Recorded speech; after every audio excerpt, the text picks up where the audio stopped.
તમે મહાદેવ છો, એટલે દેવ સમુદાયનો હું વડીલ ગણાવ ને? હા પ્રભુ. તો આ દેવ સમુદાયમાં જ્યારે આટલી મોટી મુશ્કેલી આવી છે ત્યારે વડીલ તરીકે મારે જ એનું નિરાકરણ કરવું જોઈએ.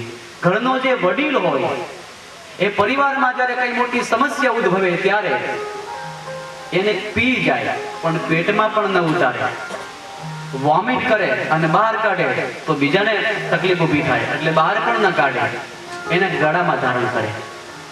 ન પોતાને તકલીફ પડે ન બીજાને તકલીફ પડે. તેથી દેવી આપ ચિંતા ન કરો. અને જે ભગવાને દેવતાઓની મોટી મૂંઝવણ દૂર કરવા માટે હળાહળ ઝેરને રસપાન કર્યું અને પોતાના કંઠમાં ધારણ કર્યું, જેનો કંઠ નીલ થઈ ગયો, નામ પડ્યું નીલકંઠ. આવા ભગવાન શિવજી છે. પાર્વતીએ કહ્યું, મહારાજ તમે આવું ભયંકર ઝેર પીધો, તમને કાંઈ ન થયું? ત્યારે ભગવાન શિવજી હસીને બોલ્યા, દેવી મેં એકલું વિષ ક્યાં પીધું છે? હું વિષ પીતો હતો ને એમાં કશું ભેળવીને પીતો હતો. મહારાજ શું ભેળવ્યું તમે? તો કે વિષનું મારણ મેં ભેળવ્યું. વિષનું મારણ કોણ? શું? ત્યારે ભગવાન શિવજી કહે છે, વિષ પીતો પીતો હું રામ રામ બોલતો હતો. વિષ વત્તા રામ, વિષ વત્તા રામ, અને સંધિ થઈ ગઈ વિશ્રામ વિશ્રામ. એટલે આ વિષ પીધું છતાંય મને વિશ્રામ થયો, મને તકલીફ ન થઈ.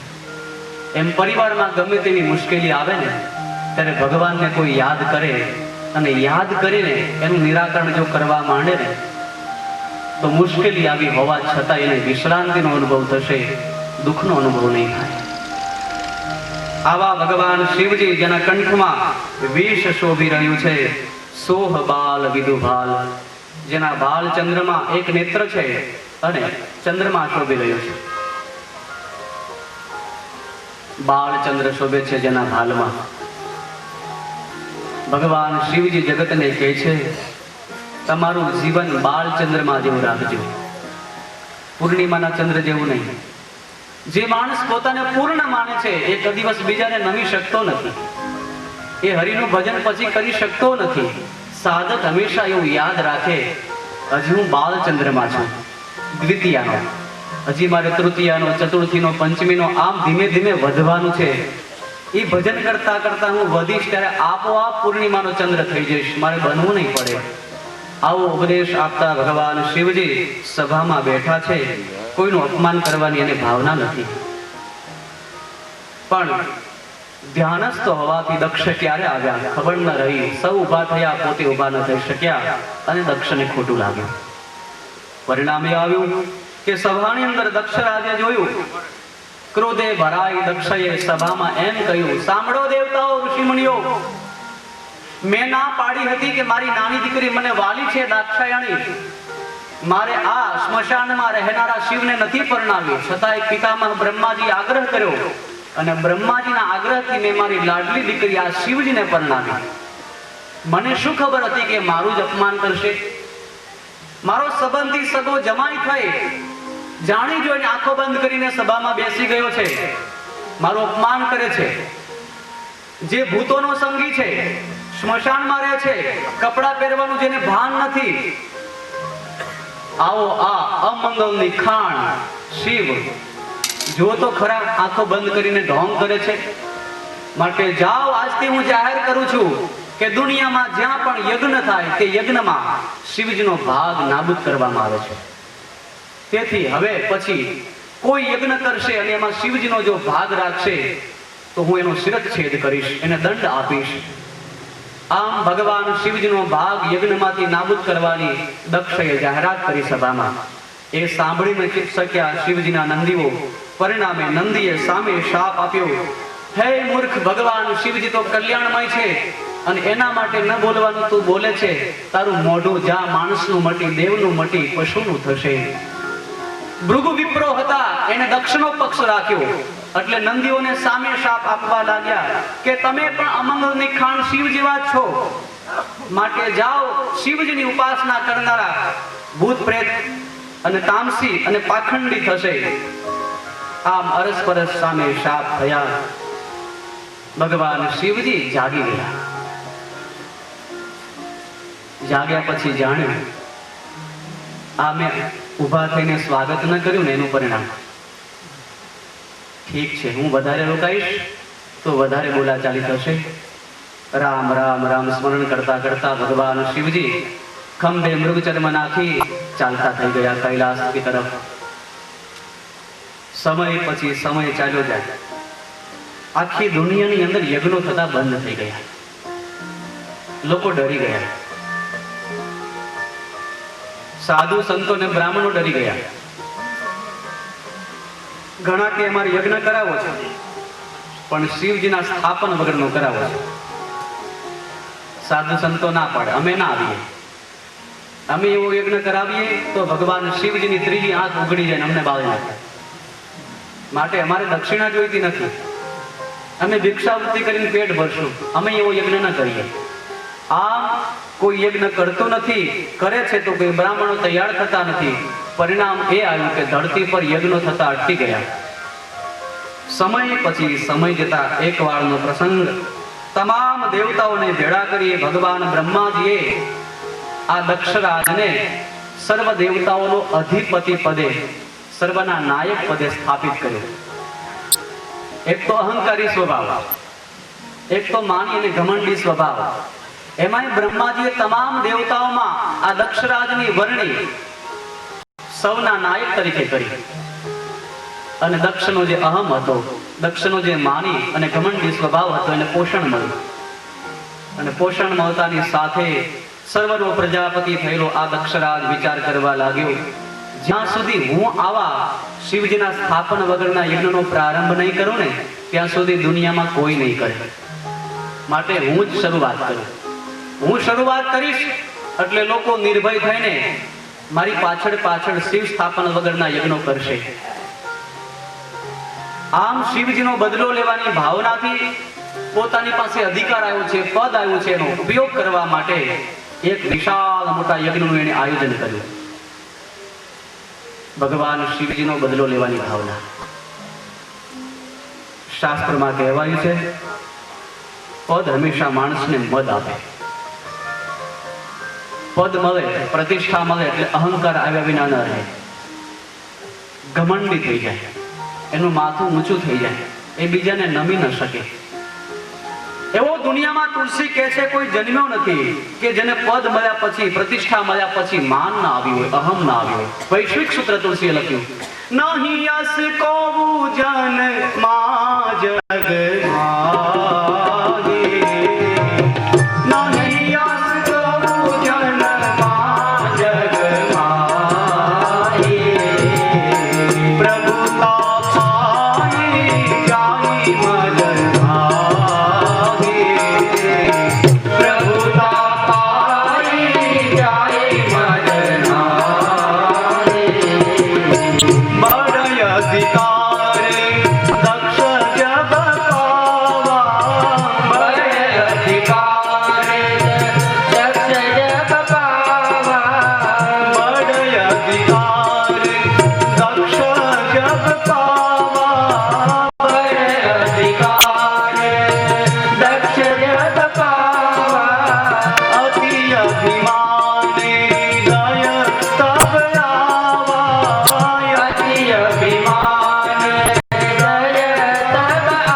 જેને સદૈવ સત્સંગનો યોગ હોય, ભગવાનનો જેને આશ્રય હોય, એવા કોઈ ભગવાનની કૃપાના પાત્ર બન્યા હોય, પ્રતિષ્ઠા કર્યા પછી મદથી અને માનથી બચી શકે.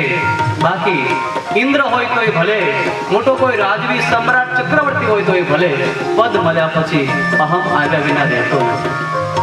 એ તો આપણી પાસે પહેલા આવીને લોકો કહેતા હોય અમને મત આપજો, અમારી તમારી સાથે જ છીએ ને.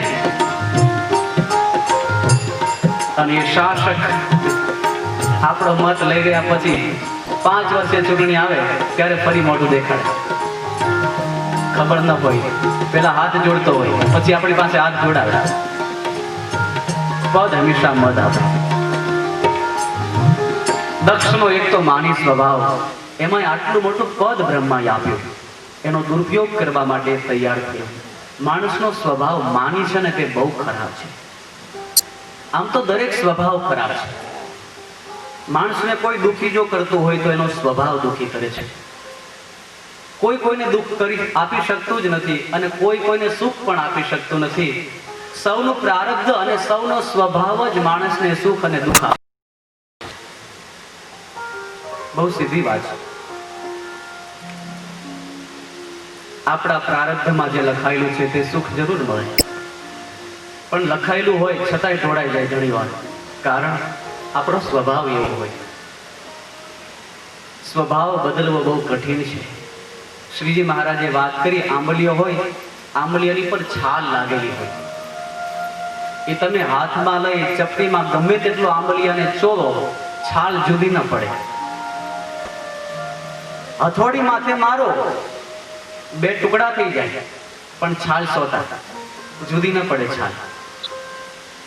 એમ આ જીવની સાથે કારણ શરીર બનીને જે સ્વભાવ હોય છે, કોઈનો માની, કોઈનો ક્રોધી, કોઈનો લોભી, આવા અનેક પ્રકારના તુંડે તુંડે મતીની ભિન્ના જુદા જુદા સ્વભાવ આ જીવને આંબલિયાની છાલની જેમ જે વળગ્યા છે, તે એક વાર નહીં 100 વાર જન્મે ને મરે તો સ્વભાવ તો હારે ના રહી જાય.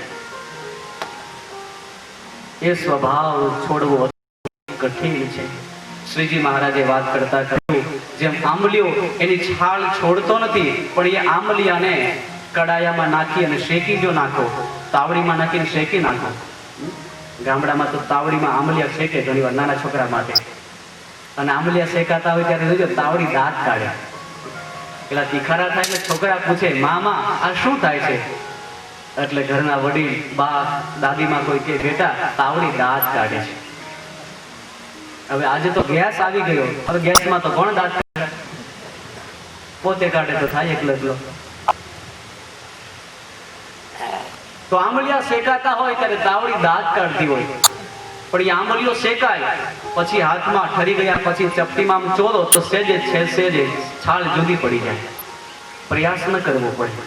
એમાં જીવાત્માને જો સત્સંગમાં શેકવામાં આવે, સાધુ સંતોના ટકોરા ખાધા કરે, એની સેવા કરતા કરતો સહન કર્યા કરે, આ સ્વભાવ મને દુઃખદાયી છે, એ સ્વભાવને છોડવા માટે સાધુ આવી આજ્ઞા કરે છે, મારા હિતની વાત કરે છે. આમ માની સાધુનો ગુણ લે અને સેવા કરતો રહે, સાધુના સંગમાં રહે, તો સાધુના સંગમાં જ આ જીવ શેકાય છે અને જન્મ જન્માંતરનો જે સ્વભાવ જળ સાથે એકદમ ઓતપ્રોત થઈ ગયેલો છે તે જુદો પડે. બાકી કોઈ રસ્તો નથી બતાવ્યો શાસ્ત્રમાં. કસ્યાનુભાવો સ્યન દેવ વિદ્મહે સ્તવાંગ્રીરેણુ સ્પર્શાધિકાર. શ્રીમદ ભાગવતના 10મ સ્કંદમાં કથા આવે છે. ભગવાન એકવાર બાળકોની સાથે ગીરજડે રમતા રમતા યમુનાજીના ધરામાં કૂદી પડ્યા. બાળકો ગભરાઈ ગયા. નંદ, યશોદા, ગોપીજનો સૌ દોડતા આવ્યા. એ વખતે ભગવાન શિવજી યમુનાજીના ધરામાં કૂદ્યા છે ત્યારે ભયંકર વિષયુક્ત કાળીનાગ ભગવાનને દંશ દેવા માટે ઉછળ્યો. ભગવાનને બરડામાં લીધા. ભગવાન છટકી છલાંગ ભરી એના મસ્તક ઉપર ચડી ગયા અને પગનો પ્રહાર કરી નાચવા લાગ્યા. જ્યારે ભગવાન કૃષ્ણ સપ્ત ફેણીએ કાળીનાગની ફેણ ઉપર નાચવા લાગ્યા ત્યારે કાળીનાગના મોઢામાંથી રુધિર મળ્યું નીકળવા. નાગ બેભાન થઈ ગયો. એ વખતે નાગની પત્નીઓ જે હતી એને હાથ જોડ્યા, હે ગોવિંદ, હે ગોપાલ, અમે સાંભળ્યું છે કે તમે સ્વયં ભગવાન છો, તમારા ચરણનો અદ્ભુત મહિમા છે. અમે એવું પણ સાંભળ્યું છે કે બહુ જ જન્મના પુણ્ય ભેળા થાય ને ત્યારે તમારા શ્રી ચરણારવિંદનો આશ્રય થાય છે, તમારો સ્પર્શ પામે છે જીવ. મહારાજ, અમને ખબર નહીં અમારા પતિએ શું પુણ્ય કર્યા છે, પણ આજ તમારા બંને ચરણારવિંદ અમારા પતિના માથે છે, તેથી અમારો પતિ બહુ જ ભાગ્યવાન છે. અમે સ્વીકારીએ છીએ એનો સ્વભાવ ખરાબ છે. વિના કારણ આ યમુનાજીનું સ્વચ્છ પાણી એને દૂષિત કર્યું છે, લોકોને કામમાં નથી આવતું, જે પીવે તેના પ્રાણ લે છે. મહારાજ, તમે દંડ આપ્યો તે સારું કર્યું, એનો સ્વભાવ ખરાબ છે, પણ સામેના પુણ્ય પણ કંઈક હશે જેથી કરીને તમારા ચરણારવિંદનો એ સ્પર્શ પામ્યા. પણ મહારાજ, અમારે તમને કંઈક પૂછવું છે. ભગવાન કૃષ્ણ હસીને કહે છે, પૂછો. ત્યારે નાગપત્નીઓએ હાથ જોડી કહ્યું, મહારાજ, તમારા ચરણારવિંદનો જે આશ્રિત થાય તે તો તમામ દુઃખ અને ત્રિવિધ તાપમાંથી મુક્ત થઈ જાય. એના બદલે આજ તમારા બંને ચરણારવિંદ અમારા પતિના માથે છે. તમે આખા અમારા પતિની માથે ઊભા છો અને છતાંય અમારો પતિ મૂર્છિત કેમ? શું તમારા ચરણનો મહિમા ઘટી ગયો છે? તમારા ચરણનો મહિમા એ ગયો ક્યાં? અમારો પતિ મૂર્છિત કેમ થઈ ગયો? ભગવાન કૃષ્ણને વાત તો ગમી કે મારા ચરણારવિંદનો સ્પર્શ કોઈ પામે તો એના તમામ દુઃખો દૂર થઈ જાય. એના બદલે આ મૂર્છિત થઈ ગયો. અને પછી ભગવાને કાળીનાગને જગાડ્યો, સ્વસ્થ થયો. કાળીનાગે ભગવાનની સામે જોયું, મહારાજ, તમે પગનો પ્રહાર કર્યો, મારા જે વિકૃતિ હતી એ રુધિરના વાટે નીકળી ગઈ, પણ છતાંય મહારાજ, તમે મને દંડ એટલા માટે આપ્યો કે મારો સ્વભાવ ખરાબ છે, મેં યમુનાજીનું પાણી બગાડ્યું છે. મહારાજ, મારે પણ તમને કંઈક પૂછવું છે. મારે ભગવાન જોઈએ છે. તમે ભગવાન છો એમ માની પણ લઉં, પણ મારે એવા ભગવાન નથી જોતા કે જે પગનો પ્રહાર કરી અને આ શરીરને મારી નાખે. મારે તો એવા ભગવાન જોઈએ કે જે મારા શરીરને ના મારે, મારા સ્વભાવને મારે. તમે ભગવાન છો? ભગવાન કૃષ્ણએ હસીને કહ્યું, હજી ખાતરી થતી નથી? મહારાજ, ખાતરી તો થઈ, પણ મારે એવા ભગવાન ન ખપે જે મારા શરીરને માત્ર મારે. મહારાજ, ખરાબ મારું શરીર નથી, ખરાબ મારો સ્વભાવ છે. માટે મારવું હોય તો મારા સ્વભાવને મારો, મારો સ્વભાવ સુધારો. સ્વભાવો દુષ્ટજો નાથ લોકાનામ યદ સત્રહ વયમ ખલા સહોત્પત્યા તામસા દીર્ઘમન્યવાહ.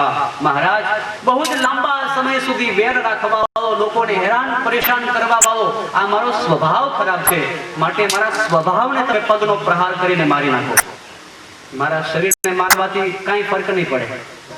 શરીર મરી જશે, ફરી વાર હું જન્મ લઈશ, અને જ્યાં પણ જન્મ લઈશ સ્વભાવ તો મારો જોડે આવવાનો, હું તો એનો એ જ રહેવાનો. અને મહારાજ, તમે અમારા શરીરને નહીં મારો ને તો સમય અને મારી આયુષ્ય જે નક્કી થાય છે તે પ્રમાણે મારું શરીર તો મરી જ જવાનું. આ બધું કાળ કર્મ પ્રમાણે થયા જ કરે છે, એમાં કઈ તમે નવીન નથી કર્યું. અદ્ભુત વાત કરી. કાળીનાગે ભગવાનને વાત કરતા કહ્યું, મહારાજ, જન્મ કર્મ લાભ હાનિ યશ અપયશ આ બધું તો જે લખ્યું હોય પ્રારબ્ધમાં તે પ્રમાણે મળ્યા જ કરે છે. તમે શરીરને મારીને કઈ બહુ મોટી વાત નથી કરી. મારા સ્વભાવને તમે સુધારો. જન્મ કર્મ સબ સુખ દુઃખ ભોગા, જન્મ કર્મ સબ સુખ દુઃખ ભોગા, હાનિ લાભ પ્રિય મિલન વિયોગા, હાનિ લાભ પ્રિય મિલન વિયોગા, કાલે કર્મ વશ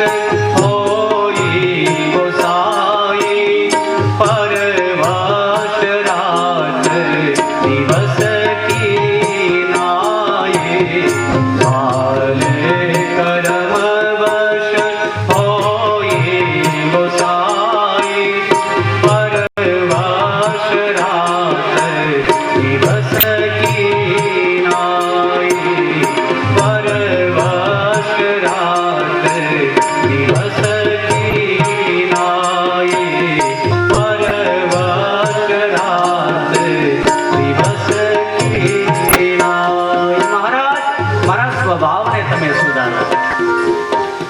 વખતે ભગવાન કૃષ્ણ હસી પડ્યા. કાળીનાથ, તું વાત તો સારી કરે છે, પણ તું કહે તો તને નાગમાંથી ગંધર્વ બનાવી દઉં.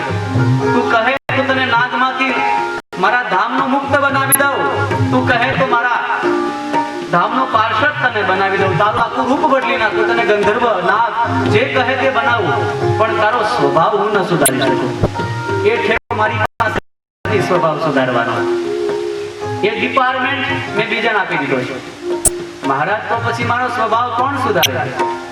એ વખતે ભગવાન કૃષ્ણ બોલ્યા છે, સ્વભાવ સુધારવાનું કામ મેં મારા સંતોને સોંપ્યું છે. માટે તું સત્સંગમાં રહે તો જરૂર તારો સ્વભાવ સુધરે, બાકી હું ન સુધારી શકું. અને વાત સાચી, ભગવાન કૃષ્ણ મામા કંસનો સ્વભાવ ન સુધારી શક્યા. તેથી સગો મામો થતો હતો, મારવો પડ્યો. જો સ્વભાવ સુધારી શક્યા હોત તો એ કઈ અસુર ન હતો. કંસ ખરાબ પણ એટલો ન હતો. ઉગ્રસેન મહારાજાનો દીકરો છે, ભગવાનનો મામો થાય છે. ભગવાનનો સંબંધી થવું કઈ સામાન્ય વાત છે, પણ એમાં જે કઈ હતું એનો સ્વભાવ ખરાબ હતો. એ સ્વભાવ સત્સંગ સિવાય, સાધુના યોગ સિવાય, સાધુની સેવા સિવાય સુધરતો નથી. ઘણી વાર નહીં કહેતા, ખોટું ના લગાડીશ, આ તો સ્વભાવ મારો છે. એટલે એને ખબર હોય મારો સ્વભાવ આવો છે, સૌને ખબર હોય, પણ એ છોડી શકાતો નથી.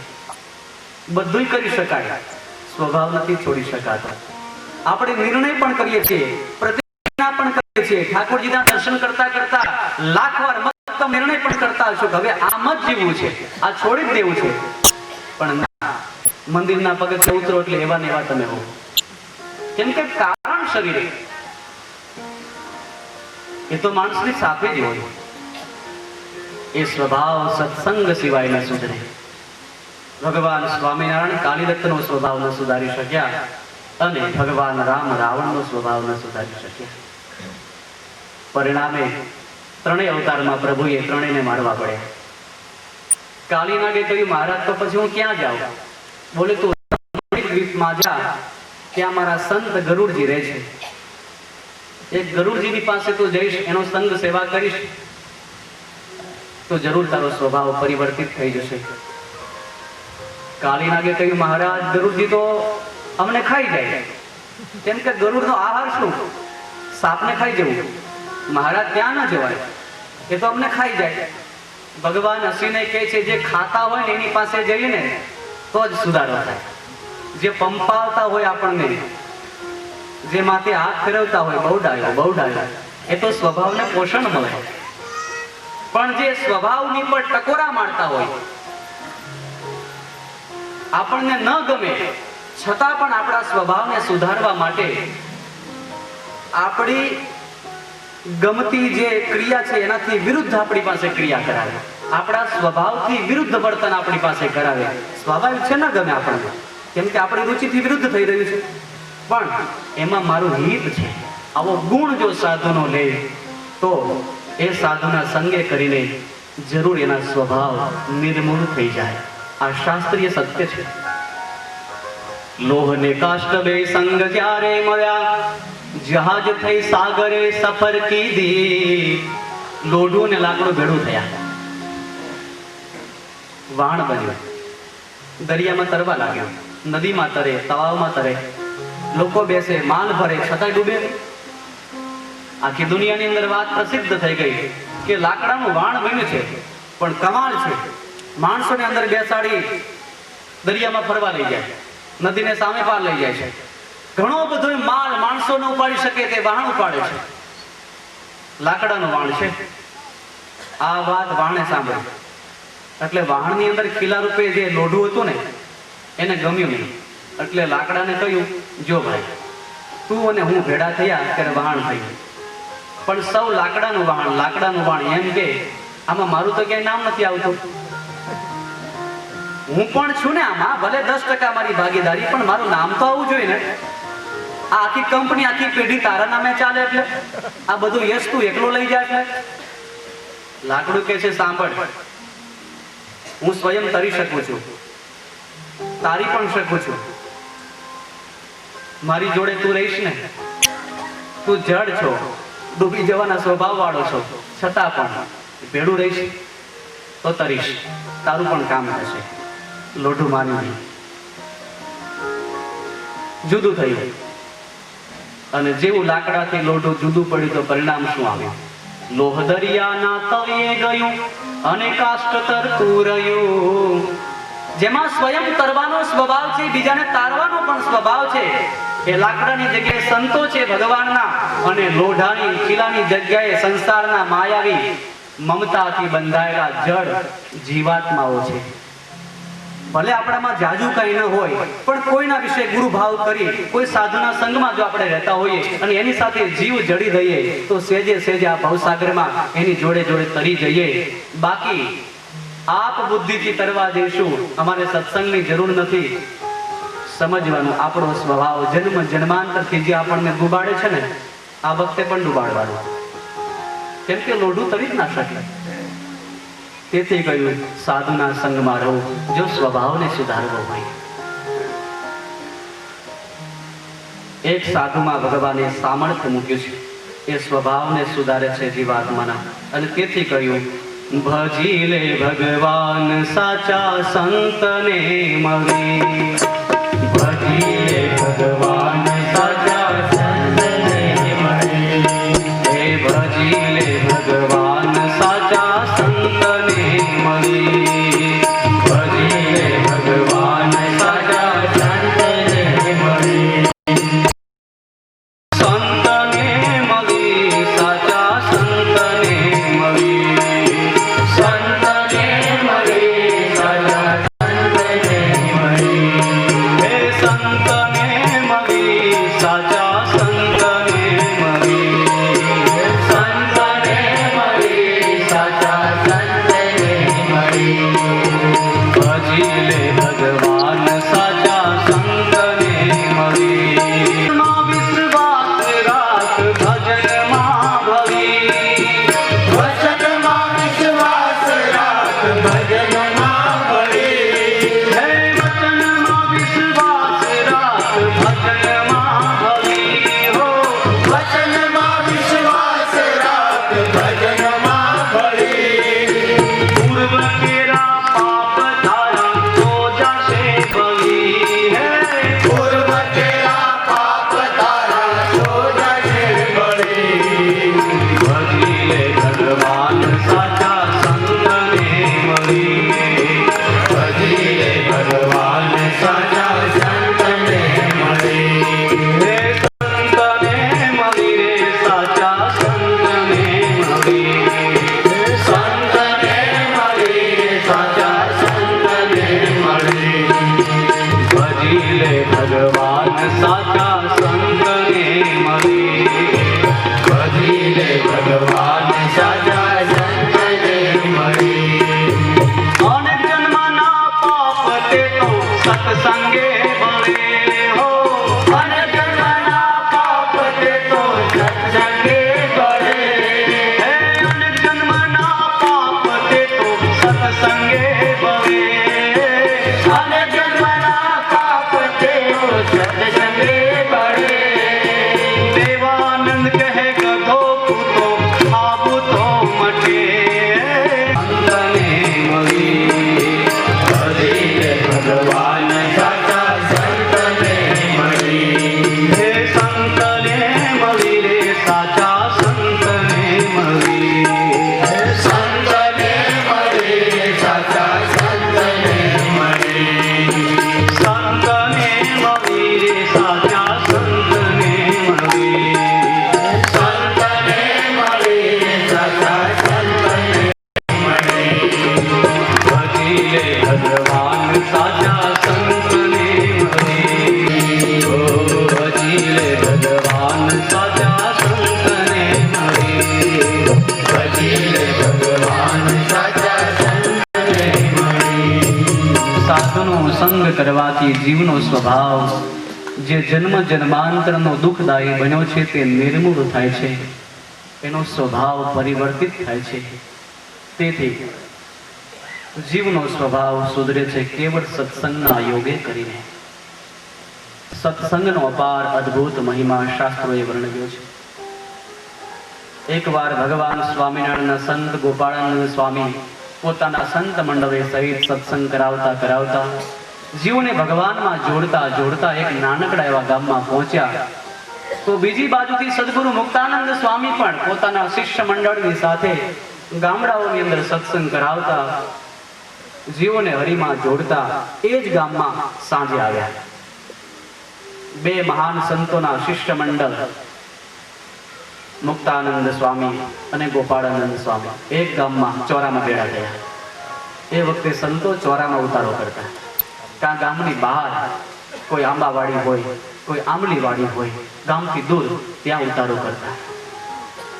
ચોરામાં ઉતારો થયો, આનંદ આનંદ થયો કે જ્યારે શ્રીજી મહારાજ જન્માષ્ટમીનો, રામનવમીનો, એકાદશીનો ઉત્સવ કરે, પુષ્પદોલોત્સવ કરે, તે ઉત્સવમાં તો ગઢપુરમાં, અમદાવાદ કે વડતાલમાં ભેળા થાય બધા સંતો, પણ આ રીતે સત્સંગ કરતા કરતા તો અનાયાસે ક્યારેક જ ભેળા થવાય. અને આજ ગોપાળાનંદ સ્વામી અને મુક્તાનંદ સ્વામી વડતાલમાં ભેળા થાય બધા સંતો, પણ આ રીતે સત્સંગ કરતા કરતા તો અનાયાસે ક્યારેક જ ભેળા થવાય. અને આજ ગોપાળાનંદ સ્વામી અને મુક્તાનંદ સ્વામી ભેળા થયા. બહુ જ આનંદ થયો. સાંજનો નિત્ય વિધિનો બધો કાર્યક્રમ થયો. ભગવાનની સેવા, પૂજા, આરતી, સ્તુતિ, પ્રાર્થના થઈ, નિત્ય નિયમ થયા અને પછી મોડી રાત્રિ સુધી સત્સંગ કરવા માટે સંતો બેઠા. એ ભગવાન સ્વામિનારાયણના ચરિત્રોનું ગાન કરતા, સત્સંગ કરતા અનંત જીવોને ભગવાન જેના માધ્યમે મળે છે તે સત્સંગની ચર્ચા નીકળી. એટલે ગોપાળાનંદ સ્વામીએ પૂછ્યું, સ્વામી, ભગવાનની આજ્ઞાથી આપણે આ સત્સંગમાં નીકળ્યા છીએ, જીવોને ભગવાન ઓળખાવીએ છીએ, જીવોને વ્યસન છોડાવીએ છીએ, જીવોને કુપ્રથા અને કુ માન્યતા છોડાવીએ છીએ. આ સત્સંગથી ભગવાન કેવા રાજી થાય? આ સત્સંગનું ફળ શું? એટલે મુક્તાનંદ સ્વામી કહે છે, સ્વામી તમે કયો પહેલા, તમે શું સમજ્યા છો?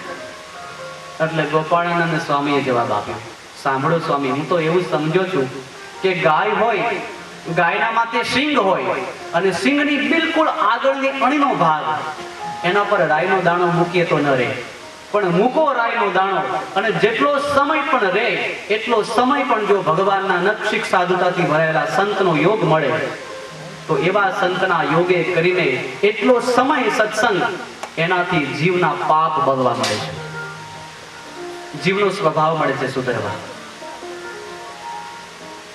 આવો સત્સંગનો મહિમા છે. પછી ગોપાળાનંદ સ્વામીએ પૂછ્યું, સ્વામી તમે કયો, હવે તમે શું સમજ્યા છો? ત્યારે મુક્તાનંદ સ્વામીએ કહ્યું, મારે પણ તમે કહ્યું તે જ કહેવું છે કે ગાય હોય, ગાયના માથે સિંગ હોય, સિંગણની આગળની બિલકુલ અણીનો ભાગ, એના પર રાઈનો દાણો મૂકો અને પડી જાય, પણ મૂકો અને જેટલો સમય રહે એટલો સમય પણ જો ખરાબ શઠ માણસનો, શકુની જેવા માણસનો જો કુસંગ થઈ જાય તો જીવે ગમે એટલા પુણ્ય કર્યા હોય ને એમાંથી એનું પતન શરૂ થઈ જાય. આટલો બધો કુસંગનો પણ પ્રભાવ છે, સત્સંગનો જેમ પ્રભાવ છે તેમ. તેથી સત્સંગ કરવો, ગીતામાં ભગવાન કૃષ્ણ કહે છે, સંગાત સંજાયતે કામ, કામાત ક્રોધો વિજાયતે, ક્રોધાત ભવતિ સમ્મોહ, સમ્મોહાત સ્મૃતિ વિભ્રમ, સ્મૃતિ વંશાત બુદ્ધિનાશો અને બુદ્ધિનાશાત પ્રણશ્યતિ. ખાલી ખરાબ સંગ થયો પછી પાછું વાળનારું જો કોઈ ન મળે ને તો પતન સુધી એ માણસ પછી હાલ્યો જ જાય છે આગળ. સત્સંગનો પણ આટલો ખરાબ પ્રભાવ છે. કુસંગનો પ્રભાવ અધોગતિ છે, સત્સંગનો પ્રભાવ ઉર્ધ્વગતિ છે. એકવાર એક ઋષિ મુનિના આશ્રમમાં રેઢિયાર ગાય પહોંચી ગઈ. ઋષિ બહાર ગયેલા નદીએ સ્નાન કરવા માટે અને મોકો જોઈ અને રેઢિયાર ગાય આવ્યા. ઋષિના આંગણામાં પાળેલી જે ગાય બાંધેલી હતી અને રેઢિયાર ગાય આવીને કહે છે, આ ઋષિના આંગણામાં શું તું બાંધેલી ઊભી રહેશો આખો દાડો? ચાલ તને દુનિયા દેખાડો, મનગમતા ભોજન ખવડાવો. પેલી ગાય ના પાડી, હું તારા જેવી નથી. ઋષિ મારું ધ્યાન રાખે છે, સમયે સમયે મને ખવડાવે છે, પીવડાવે છે, મારું જતન કરે છે. હું ધણિયાતી ગાય છું, એક ઋષિની ગાય છું, હું રખડું નથી. રેઢિયાર ગાયે કહ્યું, એ બધી વાત સાચી, પણ દુનિયા તો જોવા આવ, ક્યારેક ડોક્યું તો બહાર કાઢ. મનગમતા ખેતર, મનગમતા ભોજન, કુસંગનો અસર તો તરત થાય. એ દુનિયાની મનગમતી બધી વાત કરવા લાગી પેલી ગાય, અને આ ઋષિની ગાયનું મન લોભાણું કે ઘડીક જવામાં વાંધો શું, પાછા આવી જઈશું ઋષિ આવે એના પહેલા. એટલે એ ગઈ પેલી ગાય જોડે, અને સારા સારા લીલાછમ ખેતરો હતા. એ રેઢિયાર ગાય બતાવીને કહ્યું, જરા ખાઈ તો જો, આ મજા જુદી છે. એ બંને ગાયો ખાવા લાગી. ઘડીક આમાં મોઢું નાખે, ઘડીક આમાં મોઢું નાખે, ઘડીક આમાં નાખે. એ મનગમતા જાણે 56 ભોગ મળ્યા હોય તેમ બે ગાયોને તો આનંદ આનંદ થઈ ગયો. ત્યાં ખેતરનો માલિક આવી ગયો, અને ઋષિની ગાય હતી ને એને મળ્યો મારવા. એ ઋષિની ગાય માર ખાતી ખાતી ભાગવા લાગી, ભાંભરવા લાગી, પણ જોવા લાગી કે આ મને માર પડ્યો, પેલી ગાય ક્યાં ગઈ? પણ એ ગાય તો હતી જ નહીં ત્યાં. એને તો રોજનો અભ્યાસ એટલે ટેવાઈ ગયેલી, એને ભાગવાની ખબર પડે. પણ આ ભોળી ગાય ફસાઈ જાય. એમ કુસંગી હોય ને તે સત્સંગીને કુસંગમાં લઈ જાય, પણ એની વ્યવસ્થા કરીને લઈ જાય. એને તો રોજનું થયું, પણ એને એમ થાય કે મારા જેવા બીજાને કરું.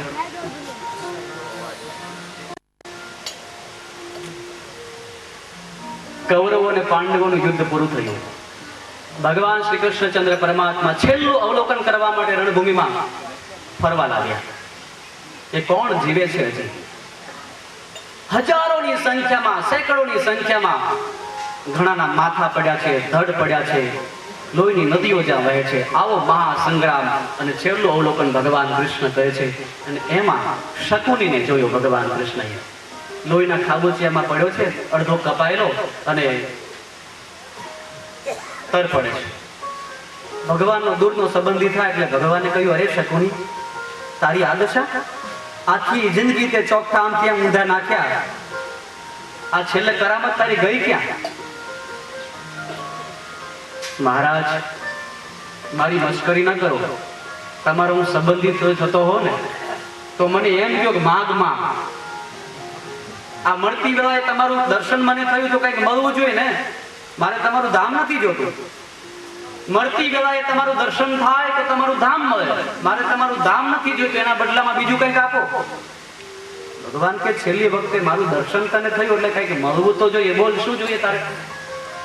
ધામને મૂકીને વળી બીજું તને હું ગમ્યું? સાંભળો મહારાજ, તમે એમ માનતા હશો કે હું પાંડવોનો વિરોધી હતો, તો વાત ખોટી. સાચો પાંડવોનો સંબંધી જો કોઈ હોય ને, પાંડવોના પક્ષમાં પ્રત્યક્ષ નહીં પણ પરોક્ષ રીતે જો કોઈ રહી અને પાંડવોનું હિત કર્યું હોય ને, તો આ શકુનીએ કર્યું છે. મહારાજ, મારી બેન ગાંધારી આંખોથી દેખતી હતી, છતાં એનું લગ્ન એક આંધળાની સાથે કરવામાં આવ્યું. મેં વિરોધ કરેલો કે રાજા ભલે છે ધૃતરાષ્ટ્ર, પણ મારી બેન તો દેખતી છે અને ધૃતરાષ્ટ્ર તો આંધળો છે, લગ્ન ન કરવું જોઈએ, છતાંય કર્યું. અને એ વખતે મેં પ્રતિજ્ઞા લીધેલી કે મારી બેન દેખતી હોવા છતાંય આંધળાની સાથેનું લગ્ન કરવામાં આવ્યું, અને મારી બેનની દેખતા હોવા છતાં આંખે પાટા બાંધવામાં આવ્યા. તેથી હું પ્રતિજ્ઞા મેં કરી હતી કે આ અંધ ધૃતરાષ્ટ્રનું કુળ મોતના મોઢામાં ન ધકેલી દઉં ત્યાં સુધી હું જંપીશ નહીં. દુર્યોધન મારો ભાણો હતો એટલે હું મદદ નહોતો કરતો.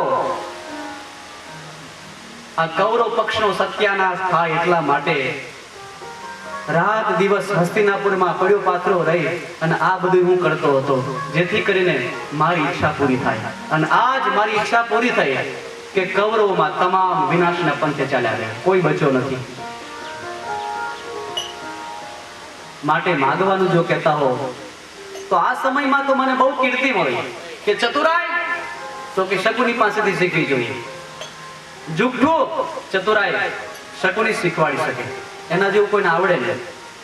માટે મહારાજ, જો માગવાનું કહેતા હો તો આ દ્વાપર યુગની અંદર કૃષ્ણાવતારના સમયમાં, પાંડવોના સમયમાં હું એક શકુની થયો અને પરિણામે આટલું મોટું મહાભારતનું યુદ્ધ મેં ઊભું કરી દીધું. પણ ફરીવાર સતયુગ જ્યારે આવે ત્યારે હું એક નહીં અનેક રૂપે થાવ અને ગામડે ગામડે મારો જન્મ થાય. જ્યાં પણ પાંડવો અને કૌરવો સગા ભાઈઓની સંપ થતો હોય, જ્યાં ગામના એક અને બીજી જ્ઞાતિના લોકો ભેળા થતા હોય અને ત્યાં ફાડ વચ્ચે નાખે, ત્યાં વચ્ચે વિરોધ ઉત્પન્ન કરે, વચ્ચે ક્રોધ ઉત્પન્ન કરે અને વૈમનસ્ય ઊભું કરે, સમજવાનું મહારાજ ત્યાં હું છું. ભગવાન કૃષ્ણે કહ્યું તથાસ્તુ, આપવું તો પડે, માગ્યું એટલે સમજવાનું. આખું ગામ જે હરિને ભજવા માટે બેઠું હોય, આખું ગામ ગામના કલ્યાણનો વિચાર કરતો હોય અને એમાં વચ્ચે કોઈ અડધું બદલેલું લાકડું નાખે, વિક્ષેપ ઉભો કરે, સમજવાનું પેલો શકુની અનેક રૂપે થયો ને આપણા ગામમાં પણ આવ્યો. આ કુસંગનો પ્રભાવ છે.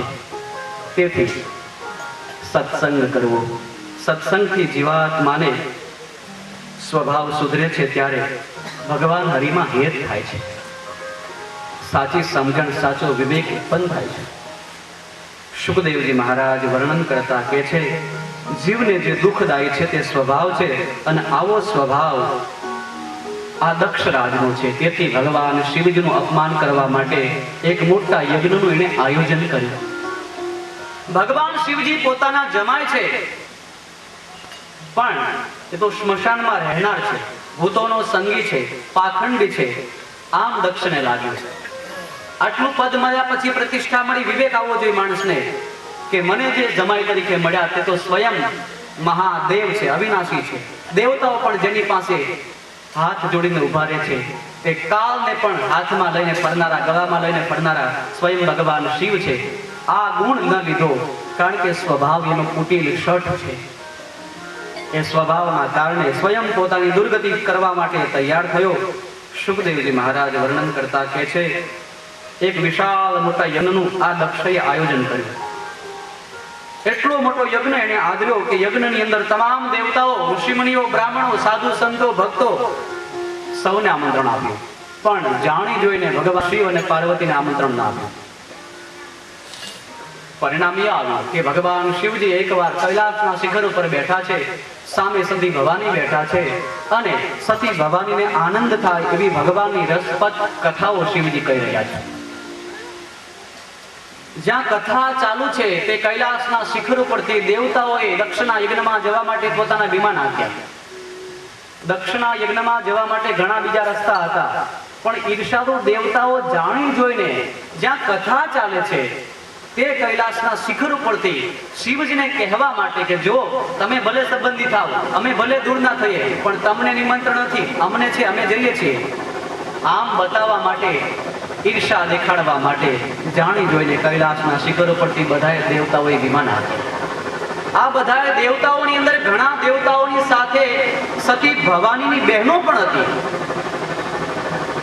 એ પણ સુંદર શૃંગાર સજી દેવતાઓના વિમાનમાં નીકળી છે પોતાની બહેનને બતાવવા માટે.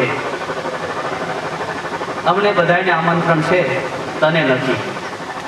ઘણી વાર તમે જુઓ, ઈર્ષાળુ માણસ હોય ને એ શું કરે, જાણી જોઈને આપણા ઘર આગળથી નીકળે ને ત્યારે કોખારો થાય, કાં લાકડી પછાડે. એ સીધે શબ્દો નીકળી જાય ને તો વાંધો નહીં, પણ એનો હક ન થાય. અંદર જે પડ્યું હોય ને એ બહાર પહોંચ્યા વિના ન રહે. એમાં એનો પણ શું દોષ? જે કૂવામાં હોય તે હવેડા બારું આવે. ઈર્ષાથી જે માણસ ભર્યો હોય એની પાસેથી બીજી શું અપેક્ષા રાખી શકાય? ભગવાન શિવજી સતી ભવાનીને કથા કહી રહ્યા છે, અને દેવતાઓના વિમાન જોયા એટલે સતી ભવાનીનું ધ્યાન કથામાંથી વિમાનમાં ગયું. મહારાજ, કથા મને પછી કહો, પેલા એ બતાવો કે આટલા બધા દેવતાઓ પોતાના વિમાનોને શણગારી કોને ત્યાં જાય છે? આટલો મોટો પ્રસંગ કોને ત્યાં છે? આપ કહો મને. ભગવાન શિવજીએ કહ્યું, દેવી, આકાશ વિશાળ છે, વિમાનો આવતા જતા હોય, આપ આકાશમાં વિમાનમાં ધ્યાન ના આપો, કથામાં ધ્યાન આપો.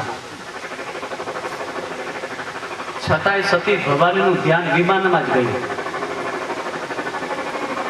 અને વાત એ સાચી, કથામાં જેટલા બેઠા હોય ને એનું ધ્યાન વિમાનમાં પેલું જાય. એમાં 7મા દાડે તો ખાસ જાય. જ્યારે કથા આવે ને કે રાજા પરીક્ષિતજીને માટે ભગવાને પોતાના પાર્ષદોને વિમાન લઈને મોકલ્યા છે, અને ભગવાનના પાર્ષદો રાજા પરીક્ષિતજીને માટે વિમાન લઈને પધાર્યા છે. રાજા પરીક્ષિતજી પંચભૂતના શરીરનો ત્યાગ કરી, ભાગવતી શરીર ધારણ કરી, ભગવાનના વિમાનમાં બેસી, ચતુર્ભુજ દિવ્ય દેહ ધારણ કરી ભગવાનના ધામમાં ગયા છે. એટલે સાંભળવા બેઠેલા શ્રોતાઓને એમ થાય, આપણે પણ હાથ દાડા પૂરા થયા, આપણે માટે આવશે કદાચ. એમાંય કદાચ હેલિકોપ્ટર નીકળ્યું હોય કોઈ નેતાનું તો માની લે, પણ અઘરું છે. નથી જવાતું. કદાચ ભગવાન આવે ને તેડવા તોય નથી જવાતું. એટલું સહેલું નથી ભગવાનના ધામમાં જવું. એક યુવાન માણસ દોડતો આવ્યો, સ્વામી સ્વામી સ્વામી. પણ શું છે? અરે અમેરિકા જવાના વિઝા મળી ગયા. માથાકૂટનું બહુ મોટું કામ કેટલી વાર લોકો પાછા આવે છે, કેટલોય ખર્ચો કરે છે, છતાંય વિઝા ન મળે. આ મને બસ પહેલી જ એન્ટ્રીમાં, પહેલી જ વારમાં અમેરિકાના વિઝા મળી જાય. કેટલો આનંદ હોય એને. પછી એને એમ કહેવામાં આવે કે તને અમેરિકાના વિઝા મળે, આટલો બધો આનંદ છે, અક્ષરધામમાં જવાના વિઝા મળ્યા હોય તો પાછો લંઘાઈ જાય. કેમ કે અક્ષરધામના વિઝા તો ત્યારે મળે, ત્યારે જવાય જ્યારે મરવું પડે. એના માટે મરવું તો કોઈને ગમતું નથી, બધાને જીવવું છે લાંબુ લાંબુ લાંબુ લાંબુ.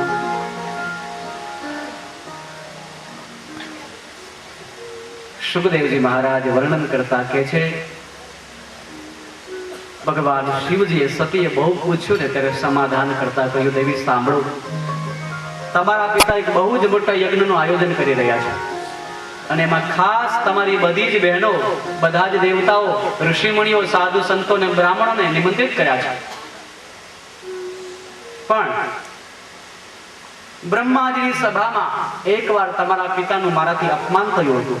જાણી જોઈને નહીં દેવી, હું સભામાં ધ્યાનમાં બેઠો હતો, તમારા પિતા આવ્યા, સૌ ઊભા થયા, હું ધ્યાનમાં હોવાથી ઊભો ન થઈ શક્યો. તમારા પિતાને ખોટું લાગ્યું. ત્યારથી મારો બદલો લેવાની ભાવનાથી એ સતત મોકો શોધે છે. એમાંય બ્રહ્માજી એને પ્રજાપતિનું પદ આપ્યું, દેવતાઓના નાયક બનાવ્યા, અને આજ પાવર હાથમાં આવવાથી, શક્તિ હાથમાં આવવાથી મોકો એને મેળવ્યો છે. અને મારું અને તમારું અપમાન કરવા માટે એને આ યજ્ઞ આદર્યો છે, નહીં કે સ્વાહા સ્વાહા માટે, સત્કાર્ય માટે. માટે દેવી મારું માનો તો કથા સાંભળો, આપણે યજ્ઞમાં નથી જવું. એ વખતે સતી ભવાનીને મનમાં એમ થયું કે મારા પિતા યજ્ઞ કરતા હોય અને હું ન જાઉં એ તો સારું ન કહેવાય. મારી 59 બહેનો આવશે, એ પણ વિચાર કરશે, અરે નાની અને લાડલી એવી દાક્ષાણી કેમ ના આવે, મારી માં શું વિચારશે. ભગવાન શિવજીએ કહ્યું, દેવી હું સમજુ છું તમારા મનમાં શું ચાલતું હશે. એક પુત્ર તરીકે તમે જરૂર ઈચ્છા રાખો કે પિતાના યજ્ઞમાં જઈએ. દેવી નિમંત્રણ નથી તો પણ તમે જઈ શકો. શાસ્ત્રમાં લખ્યું છે કે પિતાને ત્યાં પ્રસંગ હોય તો વગર નિમંત્રણે પુત્ર જઈ શકે, ગુરુને ત્યાં પ્રસંગ હોય તો વગર નિમંત્રણે શિષ્ય જઈ શકે, અને ગામમાં આવું કલ્યાણનું કોઈ કાર્ય હોય, ભગવાનની કથાનું આયોજન હોય, ભગવાનના ભજનનું આયોજન હોય તો પણ વગર આમંત્રણે જઈ શકાય. પણ દેવી સાંભળો, જ્યાં જવાથી આપણું અપમાન થતું હોય, જ્યાં જવાથી એ લોકોને આપણું આગમન ગમતું ન હોય, તો ત્યાં જવાથી ગમે તેટલું નજીકનું એ સ્થાન હોય છતાંય આપણી દુર્ગતિ થાય છે, ત્યાં સુખ નથી મળતું. માટે તમારા પિતા વાહ માટે યજ્ઞ કરાવી રહ્યા છે, સ્વાહા માટે નહીં. મારી વાત માનો, હું તમારો પતિ છું, તમે પતિવ્રતા નારી છો, મારા વચન ઉપર વિશ્વાસ રાખો અને જવાની હઠ છોડી દો. ભગવાન શિવજી સમજાવવા લાગ્યા. સતી કહે છે, ના, મારે તો જવું જ છે. બહુ સમજાવ્યા સતીને, કરી દેખા યત્ન બહુ રહે દક્ષ કુમારી. બહુ જ પ્રયત્ન કરી જોયા ભગવાન શિવજીએ, સતી માન્યા. હવે વિચાર કરો, આ કથા છે ત્રેતાયુગની. ત્રેતાયુગની અંદર ભગવાન શિવજી જેવા સમજાવનારા, સામે પાર્વતી જેવા સમજનારા, યુગ સારો, લોકો સારા, કાળ સારો, સમજાવનારા, ઉપદેશ દેનારા સ્વયં ભગવાન શિવજી, છતાંય સતી માન્યા નહીં. અને અમે સાધુ સંતો તમને કયા કરીએ, ભગવાનને ભજો, ભગવાનને ભજો, અને તમે માનો નહીં તો કઈ બહુ ખોટું ન લગાડતા. આ બધું પહેલેથી હાલ્યું આવે છે, નહીં માનવાનું. સતી નહોતા માન્યા શિવજીનું, તો આજના લોકો કેમ માને?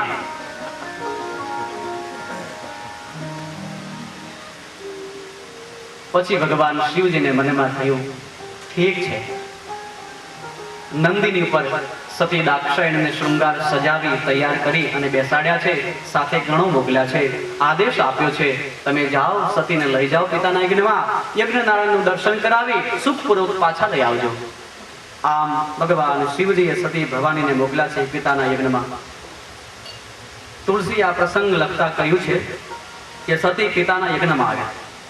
પિતા ભવન જબ ગઈ ભવાની, પિતા ભવન જબ ગઈ ભવાની, પિતા ભવન જબ ગઈ ભવાની, પિતા ભવન જબ ગઈ ભવાની.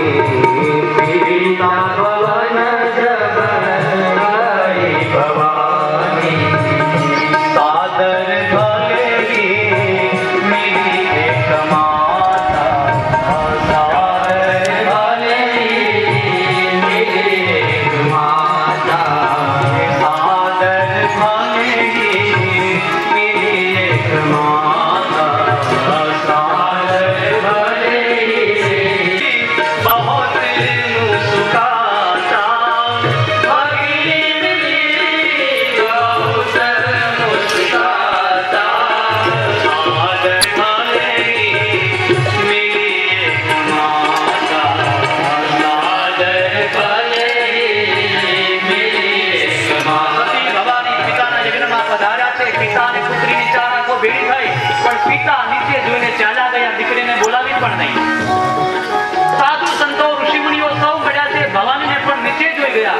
કોઈ આવો માતાજી કહીને હાથ ન જોડ્યા સતી ભવાની સમજી ગયા કે મારા પિતાના ક્રોધથી અને મારા પિતાના દબાણથી આજ સાધુ સંતો અને બ્રાહ્મણો પણ મારી સામે હાથ જોડતા નથી એ જ્યારે આ દેવતાઓ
પશ્ચાતાપ સિવાય તમારી પાસે કંઈ નહીં.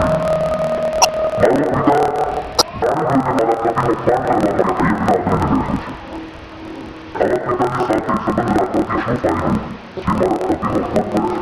હવે હું લાખ સંબંધ તોડી નાખું છતાંય દુનિયા એમ કહેશે કે સતી દાક્ષાયણી તો દક્ષની દીકરી છે.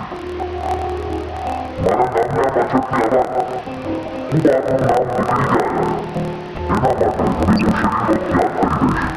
હવે તો એવા બાપને ત્યાં જન્મ ધારણ કરીશ જે મારા ભગવાન શિવજીનો અપમાન ન કરે પણ મારા પ્રભુ શિવજીને પોતાના શિખર પર પધરાવે. તેથી હવે હિમાલયની પાર્વતી બનીશ અને દક્ષિણની દાક્ષાયણી તરીકે આ મારું શરીર છોડી દઈશ. ભગવાન શ્રી હરિને આંખો બંધ કરી હાથ જોડી પ્રાર્થના કરે છે સતી ભગવાન હે મહારાજ આથી વધારે દુર્ભાગ્ય સુખની કઈ વાત હોય. હવે હું શરીરનો ત્યાગ કરીશ. હવે મારાથી સહન થતું નથી. હે પ્રભુ ફરી વાર મને જન્મ જો મળે તો સ્ત્રીનો જન્મ મળે અને સ્ત્રીનો જન્મ મળે ત્યારે પતિ તરીકે ભગવાન શિવ જ મને પ્રાપ્ત થાય. આ છેલ્લી મારી ઈચ્છા છે. આમ પ્રભુને મનોમન પ્રાર્થના કરી સતી ભગવાનને પિતાને કૃપા ક્રોધાન્વિતિ પોતાનું શરીર પોતાનો દેહ ભોગ્યો છે. આત્માએ સભામંડળમાં હાહાકાર મચી ગયો. તુલસીએ આ ચરિત્રની નોંધ કરતા કહ્યું છે સતીમાને પિતાના લિંગમાં પોતાનું શરીર